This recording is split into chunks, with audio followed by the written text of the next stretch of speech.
मुस्लिम महिला को मिला सीएम आवास तो जनता सड़कों पे बुलडोजर लेकर क्यों आई?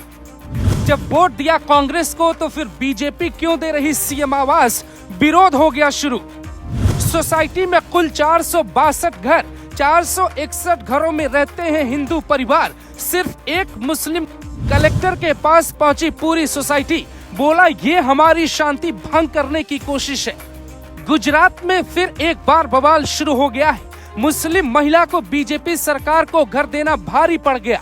गुजरात का सबसे बड़ा एजेंडा यही था कि मुस्लिम महिला को घर क्यों दिया, कौन है वो महिला जिसको घर मिला और उसका विरोध क्यों हो रहा है।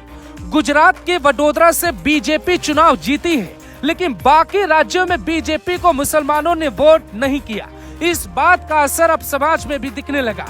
गुजराती मोदी योगी के लिए मुसलमानों का बाइकॉट करने लगे हैं। जैसे अयोध्या में हारी बीजेपी तो वहां धंधा मंदा हो गया, वैसे ही गुजरात के वडोदरा में मुस्लिम महिला का विरोध शुरू हो गया।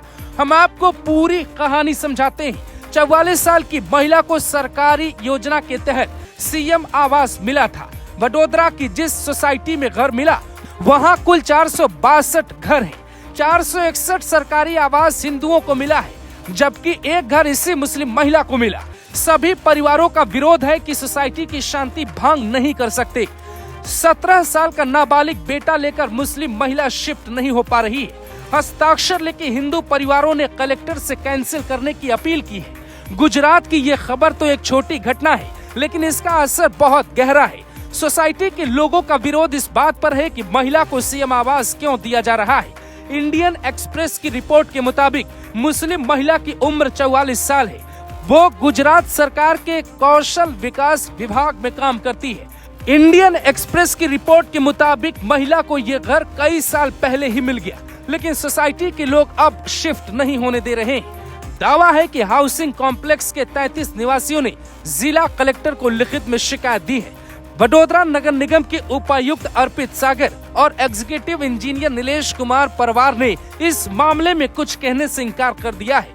उधर महिला का कहना है उसका 2020 में सबसे पहले विरोध किया गया था, जब फ्लैट के निवासियों ने मुख्यमंत्री कार्यालय में चिट्ठी लिखी। उन्होंने मांग की कि अलॉटमेंट को अवैध घोषित कर दिया जाए। हालांकि हरनी पुलिस थाना क्षेत्र ने सभी पक्षों का बयान रिकॉर्ड किया और मामले को बंद कर दिया गया था। लेकिन इस साल 10 जून को फिर से मुस्लिम महिला का विरोध शुरू हो गया, क्योंकि बीजेपी को मुसलमानों ने वोट नहीं किया। इसका असर समाज में भी पड़ा।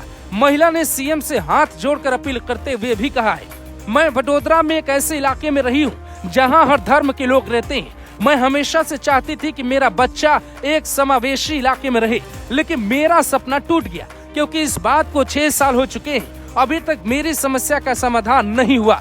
मेरा बेटा 12वीं क्लास में पढ़ता है और वो अब चीजों को समझने लगा है। ये भेदभाव मेरे बेटे को मानसिक रूप से प्रभावित करेगा। मुझे हिंदू परिवारों ने क्यों रोका, मैं समझ नहीं पा रही हूँ। देश में हर जगह ऐसे ही हालात हैं। कभी पीएम आवास मिला तो वोट नहीं, कहीं सीएम आवास मिला तो विरोध शुरू।